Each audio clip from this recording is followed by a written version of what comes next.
TBC is everybody business. TBC adalah permasalahan kesehatan yang harus diselesaikan tidak hanya dengan upaya kesehatan.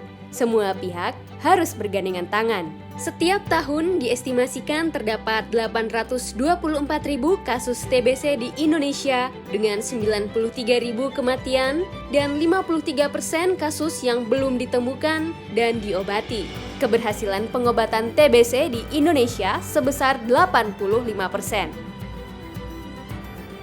Satu orang pasien TBC jika tidak diobati dalam 1 tahun akan menularkan kepada 10 orang lainnya. Persoalan TBC memberikan beban ekonomi bagi Indonesia, yang mana dampak total kerugian akibat penyakit TBC adalah sekitar 136,7 miliar per tahun. Untuk dapat menanggulangi TBC, diperlukan pelibatan banyak pihak untuk saling bermitra dan berkolaborasi. Dalam menanggulangi TBC, Indonesia mendapatkan dukungan dana dari The Global Fund yang disalurkan kepada pemerintah Indonesia dan komunitas untuk saling berkolaborasi. Komunitas telah berkontribusi pada capaian penemuan kasus dan pengobatan pasien TBC. Hal ini telah diupayakan oleh Aisyah sejak lebih dari 15 tahun dan LKNU dalam kurun waktu 10 tahun terakhir. Pada tahun 2021, peran komunitas diteruskan oleh PR Konsorsium Penabulu STPI. Konsorsium Penabulu STPI adalah gabungan 2 organisasi masyarakat sipil Penabulu dan Stop TB Partnership yang berkolaborasi dalam bentuk konsorsium.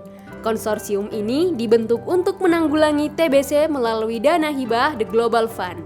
Dalam rangka menanggulangi TBC, pemerintah Indonesia telah menyusun Strategi Nasional Penanggulangan TBC tahun 2020 hingga 2024. Komitmen Indonesia menurunkan insidensi kasus TBC menjadi 65 per 100.000 penduduk pada tahun 2030 dan mengakhiri tuberkulosis di tahun 2030.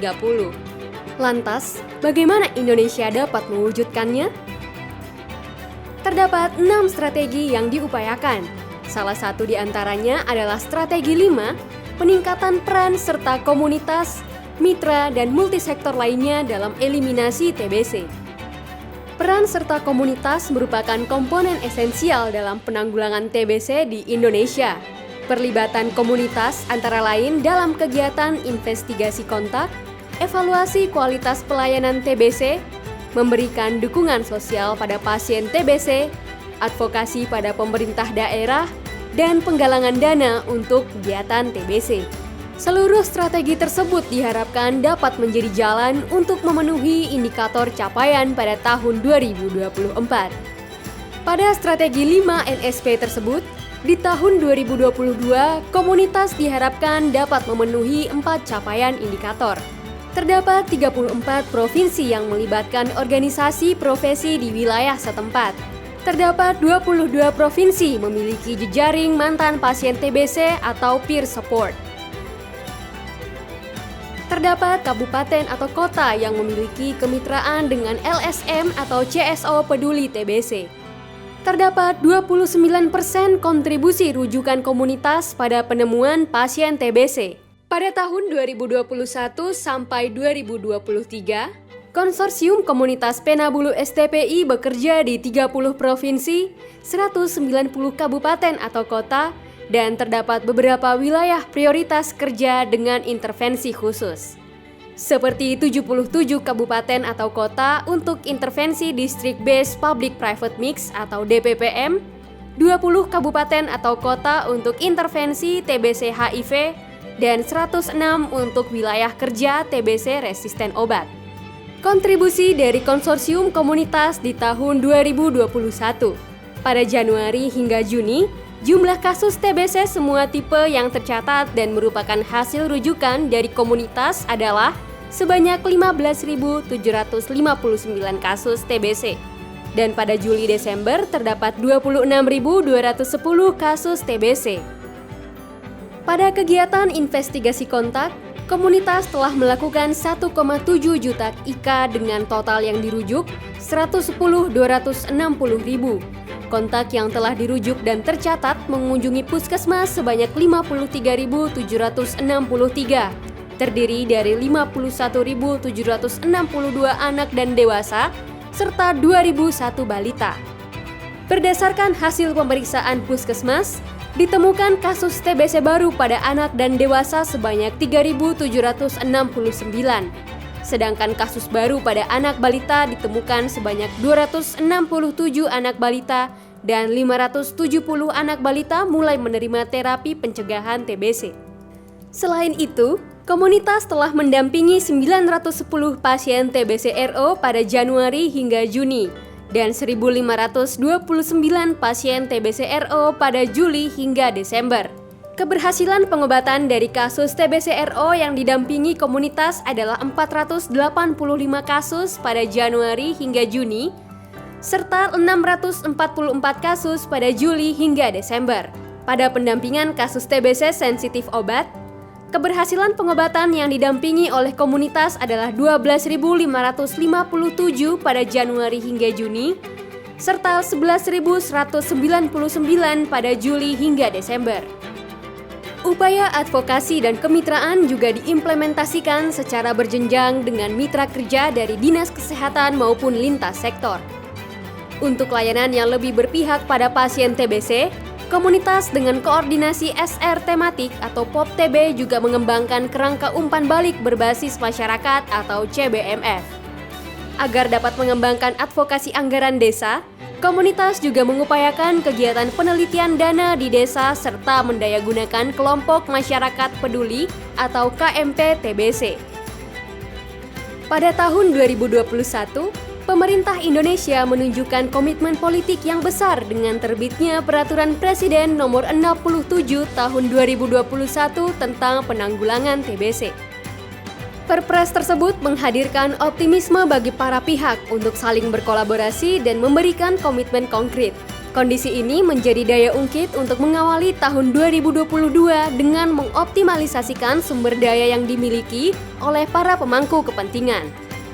Di antaranya adalah Kementerian Kesehatan, Kementerian Desa PDTT, Kemendagri, Kemenkumham, BPJS Kesehatan, Kementerian Agama, Kementerian BUMN, Kemenristekdikti, dan BRIN. Berbagai pemangku kepentingan lintas sektor tersebut adalah yang diharapkan dapat mendukung program penanggulangan tuberkulosis sesuai dengan kebijaksanaan masing-masing sektor yang dimandatkan dalam Perpres. Dalam hal ini, pada pasal 29 telah dimandatkan bahwa masyarakat berperan serta dalam penanggulangan TBC berdasarkan prinsip kemitraan.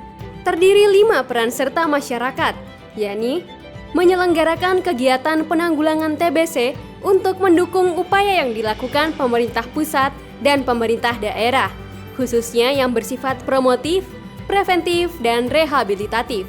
Menyediakan dukungan untuk pasien TBC yang bersifat komplementer, mencegah terjadinya stigma dan diskriminasi terhadap kasus TBC di masyarakat, memberikan masukan dalam penyusunan kebijakan terkait penanggulangan TBC, dan membantu melaksanakan mitigasi bersama pemerintah pusat dan pemerintah daerah terhadap dampak psikososial dan ekonomi yang dihadapi pasien TBC RO dan keluarga. Tahun 2022 juga menjadi momentum bagi pemangku kepentingan.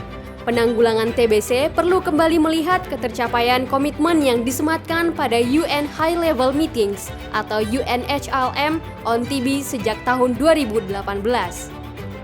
Pada pertemuan tersebut, Indonesia berkomitmen untuk memenuhi 7 indikator dengan target yang perlu dicapai pada tahun 2018 hingga 2022. Apakah Indonesia dapat mencapainya di tahun 2022?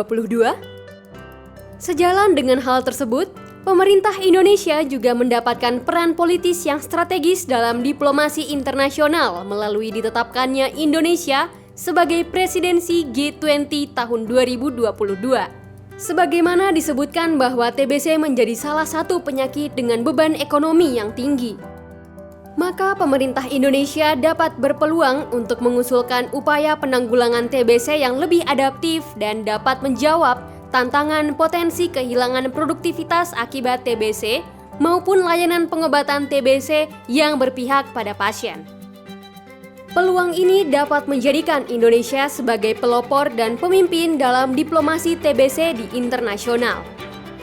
Optimis mencapai target UNHLM 2022, menjalankan mandat Perpres 67 tahun 2021, serta memanfaatkan diplomasi internasional Indonesia dalam G20.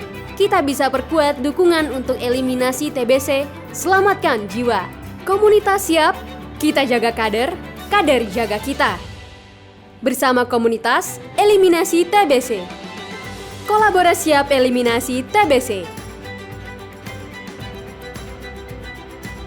Terima kasih Anda telah menjadi bagian dari kolaborasi eliminasi TBC. Salam kolab dari PR Konsorsium Komunitas Penabulu STPI.